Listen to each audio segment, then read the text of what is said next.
जी अस्सलाम वालेकुम। आज का हमारा टॉपिक है पोटेंशियल मीटर। ये इंपॉर्टेंट लॉन्ग क्वेश्चन है बोर्ड के पॉइंट ऑफ व्यू से, और आप इसकी परसेंटेज दे सकते हैं 80% इंपॉर्टेंट। तो सबसे पहले इसका इंट्रोडक्शन देखिए। हमारे पास मार्केट में और बहुत सारे इंस्ट्रूमेंट हैं, जैसा कि वोल्टमीटर है या ऑसिलोस्कोप है, लेकिन उनमें कुछ प्रॉब्लम्स आते हैं, उनके ड्रॉबैक्स हैं। अगर हम वोल्टमीटर की बात करें तो अगर आप डायरेक्टली उसको बैटरी के साथ कनेक्ट करें तो वो अपने अंदर से कुछ करंट ड्रा करता है, जो कि ड्रॉबैक है, वो एक्चुअल वोल्टेज मेजर नहीं कर पाता। ठीक है, ये इसका ड्रॉबैक हो गया।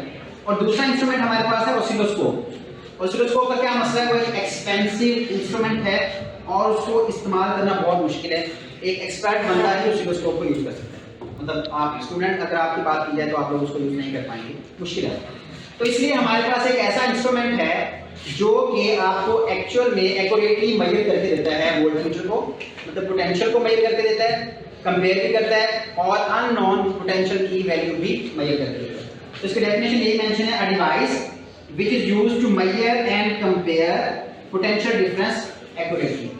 आप कह सकते हैं कि वोल्टेज से, वोल्टमीटर से ये ज्यादा एक्यूरेटली मेजर करता है। बिल्कुल सिंपल सा सर्किट है। सर्किट में क्या है वो देखते हैं कंस्ट्रक्शन में। यूजेस के 3 हैं, ये अलग से शॉर्ट क्वेश्चन भी आया था कि what are the uses of potentiometer. तो पहला इसका यूज क्या है, वोल्टेज को मेजर करता है। दूसरा यूज क्या है कि ये फाइंड करता है अननोन किसी बैटरी की, आपको एक सेल दे दिया जाता है कि उसकी वैल्यू मेजर करके दें, फाइंड करके दें, तो आप पोटेंशियोमीटर का यूज कर सकते हैं उसकी वैल्यू फाइंड कर सकते हैं। नेक्स्ट है use to compare the EMF of two battery. आपको दो बैटरी दे दी जाती हैं, उनकी वैल्यू कंपेयर करें तो आप इसके थ्रू उसकी वैल्यू भी कंपेयर कर सकते हैं। कंस्ट्रक्शन इसकी बिल्कुल सिंपल सी है कि एक आपके पास बिल्कुल स्ट्रेट लॉन्ग वायर होती है, 3 टर्मिनल है, टर्मिनल ए, टर्मिनल बी और तीसरा टर्मिनल स्लाइडिंग टर्मिनल सी होता है। ये इसकी कंस्ट्रक्शन है। एक लॉन्ग वायर है, उसके 2 टर्मिनल हैं, दोनों एंड पे एक तीसरा टर्मिनल स्लाइडिंग टर्मिनल। तो ये इसकी कंस्ट्रक्शन होगी। अब नेक्स्ट चलते हैं potentiometer as a potential divider. ये अलग से शॉर्ट क्वेश्चन में भी आ सकता है कि how we can use a potentiometer as a potential divider.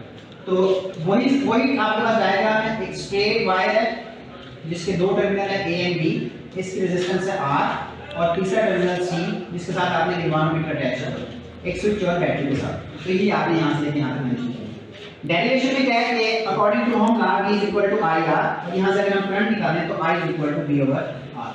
अगर मुझे ये वाली वोल्टेज चाहिए तो जहाँ की रेजिस्टेंस चाहिए होगी और जहाँ से गुजरने वाला करंट चाहिए होगा ओम लॉ के according, so VAC is equal to I R. इस I की ये वाली वैल्यू आपने यहाँ से प्लेस करनी। प्लेस करेंगे तो आपके पास एक फार्मूला आ जाएगा जिसको हम नेक्स्ट में यूज करेंगे। अब अपनी आसानी के लिए हम क्या करते हैं कि रेजिस्टेंस को हम मेजर नहीं कर सकते, हम क्या करते हैं कि टोटल लेंथ मेजर कर लेते हैं रेजिस्टेंस की जगह। ये क्योंकि हमें पता है कि रेजिस्टेंस डायरेक्टली प्रोपोर्शनल लेंथ है, तो रेजिस्टेंस की बजाय हम उसकी लेंथ लिखेंगे और स्मॉल r की बजाय हम स्मॉल l फाइंड करेंगे, जो कि हमने यहाँ से मेजर करना है। इसको स्केल से आप मेजर करते हैं। तो ये आपके पास से एक क्वेश्चन कंप्लीट हो गया कि potentiometer as a potential. Next आपके पास है to find the EMF of unknown cell.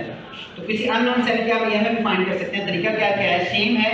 आपने सिर्फ गैल्वेनोमीटर के साथ सेल अटैच करना है, इसकी पॉजिटिव साइड, इसकी पॉजिटिव साइड ए के साथ आपने दोनों को हाई पोटेंशियल रखना है। ये भी एक मतलब इंपॉर्टेंट पॉइंट आप कह सकते हैं। तो इसमें एक नल कंडीशन है। नल कंडीशन क्या है, आपने स्लाइडर को मूव करते रहना है, तब तक मूव करना है जब तक आपको गैल्वेनोमीटर जीरो डिफ्लेक्शन शो ना करते। यही नल कंडीशन है और ये आपको पॉइंट इंपॉर्टेंट पता होना चाहिए, शॉर्ट क्वेश्चन में आपसे पूछ सकता है।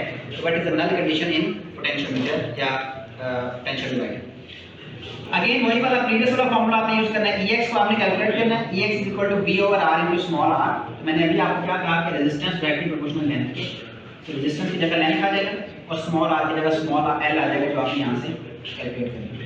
तो इस फार्मूले से आप क्या कर सकते हैं, फाइंड कर सकते हैं अननोन सेल की ईएमएफ। नेक्स्ट आपके पास लास्ट टॉपिक है to compare EMF of two cell. दो सेल की आपने ईएमएफ कंपेयर करनी है। तो कंपेयर करने के लिए दो सेल को आपने सेम कंडीशन में लगाना है। एक आपके पास सिलेक्टर स्विच होता है। सिलेक्टर स्विच के जरिए आप क्या करते हैं कि पहले इसको सिलेक्ट करेंगे E1 पे, E1 पे सेलेक्ट करके आप इस L1 की वैल्यू कैलकुलेट करेंगे, फिर इसको सेलेक्ट करेंगे E2 पे, आप L2 की वैल्यू कैलकुलेट करेंगे और दोनों वैल्यू में, दोनों इक्वेशंस में, ये प्रीवियस वाली इक्वेशन में आपने वैल्यू पुट करनी है। यहां पुट करें E1 V1 और L1, E2 V over L into L2। तो दोनों को डिवाइड करें एक दूसरे पे, तो आपके पास यहाँ पे फॉर्मूला जनरेट हो जाएगा। तो इस फॉर्मूले के जरिए आपने सिर्फ L1 और L2 को कैलकुलेट करना है, यहाँ से मेजर करना है स्केल से, इसमें पुट करेंगे तो आपके पास आंसर है। तो ये था आज का आपका topic. Thank you very much.